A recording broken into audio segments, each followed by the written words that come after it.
I am Ferdinand Marcos, and I am the President of the Republic of the Philippines. I stand today on behalf of 110 million Filipinos. And hello universe, it's me again guys. So mga kababayan, mayroon lang akong i-update sa para malinawan ng lahat. So dahil dito sa video na ito po guys, courtesy ng Eminay dati. Ito hindi nila pinalabas ito mga bes. So nakita ko ito, medyo sabi ko nga, i-upload ko nga para malaman po ng lahat. Ano nga ba ang natapos ng ating mahal na Pangulong Marcos Jr. sa kabila ng pagbabati ko sa kanya? Kaya kung makikita natin guys, yung galing ni Pangulong Marcos Jr. at kung paano siya magaling mag-English, yung attitude niya, yung behavior, yung very classy, hindi pala away. Parang very good, yung very well mannered ang dating ni yung ugali ni Pangulong Marcos Jr. dahil dito talagang hindi basta-basta yung kanyang school mga bes ha.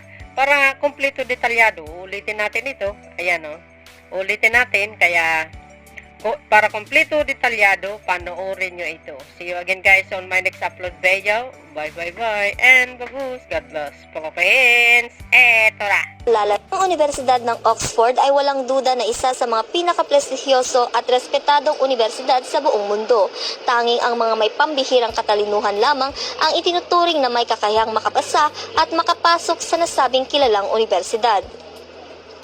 Ayon sa pagsisiyasat ng SMNI team dito sa UK, unang nakapag-enroll si Bongbong Marcos sa Universidad ng Oxford dito sa United Kingdom ng kursong PPE o Politics, Philosophy and Economics sa taong 1975. Ngunit sa halip kumuha siya ng kursong Social Studies o mas kilala na ngayon bilang Social Sciences kung saan nakapaloob sa kursong ito ang pag-aaral sa lipunan, politika, maging ang ekonomiya, relasyon sa kalakalan ng mga tao at iba pang napapaloob sa paksang panlipunan. Sa United Kingdom, bago ka makapasok sa kahit saang universidad, kailangan mong mapatunayan na may angking kakayahan ka sa pamamagitan ng pagpasa mo sa tinatawag na A-levels. Ang edukasyon dito sa United Kingdom ay may 6 na taon sa primary school, 5 taon naman sa sekundarya o high school at kailangan mong makapasa sa tinatawag na GCSE exams or General Certificate of Secondary Education pagdating sa year 11 o final year. Hindi bababa sa 10 pagsusulit ang pagdadaanan ng isang estudyante upang makapag-apply sa tinatawag na 6th form. Ito ay eksklusibo para sa 16 to 19 years old o kolehiyo naman para sa may mga kahalong estudyante na lampas 18 years old na gustong magpatuloy sa universidad.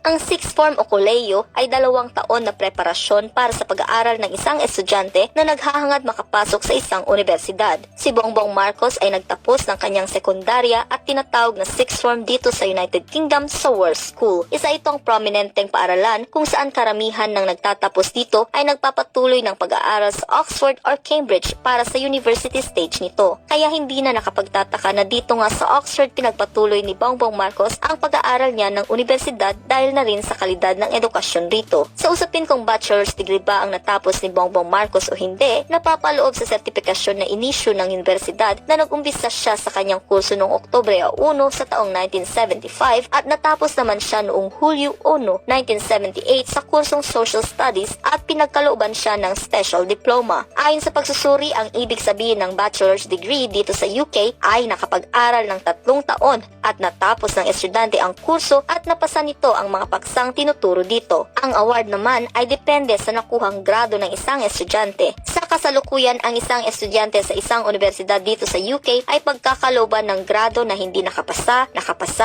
3rd, 2-2, 2-1 at 1st bilang pinakamataas na grado. Sa sertifikasyon ni BBM, nabigyan siya ng pass na ibig sabihin ay nakapasa si Bongbong Marcos sa kanyang bachelor's degree na Social Studies. Maaaring may kahalagahan ang antas ng edukasyon na natapos ng isang taong naghahangad na tumakbo para sa isang serbisyong pampubliko. Ito ay upang magkaroon ng sapat na kaalaman tungkol sa kung paano patakbuhin ang isang bansa. Gayunpaman, dapat nating tandaan na isa lamang itong aspeto na dapat isaalang-alang sa pagpili ng pinakamahusay na kakandidato para sa darating na halalan